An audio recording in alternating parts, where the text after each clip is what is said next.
AP deputy CM Pawan వ్యాఖ్యలకి counter ఇచ్చారు మంత్రి అడ్లూరి లక్ష్మణ్. పవన్ కళ్యాణ్ నోటికొచ్చినట్లు మాట్లాడడం సరికాదన్నారు మంత్రి.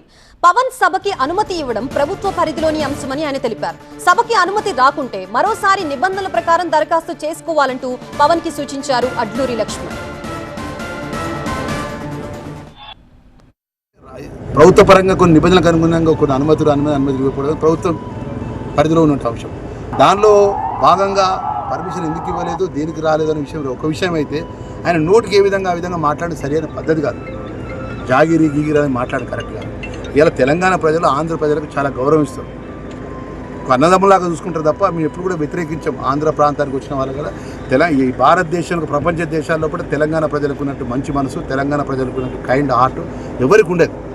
అలాంటి పరిస్థితుల్లో పట్ల రాజకీయంగానే మీటింగ్ పెట్టుకొనియండి. ఇలా అనుమతి అనుమతికి నిబంధనలకు అనుగుణంగా దరఖాస్తు పెట్టుకొని మీటింగ్ చేసుకోమనండి. దానికి నోటికి ఎంత వస్తుందో మా దయాకర్ గారిని దళిత మిత్రుడిని పట్టుకొని దళితుని ఇష్టానుసారంగా అవమానపరచుకుంటూ మాట్లాడు, లేదా ప్రభుత్వాన్ని అవమానపరచుకుంటూ మాట్లాడు, జాగిరని మాట్లాడేది సరైన పద్ధతి కాదని పవన్ కళ్యాణ్ గారికి సూచన చేస్తాను.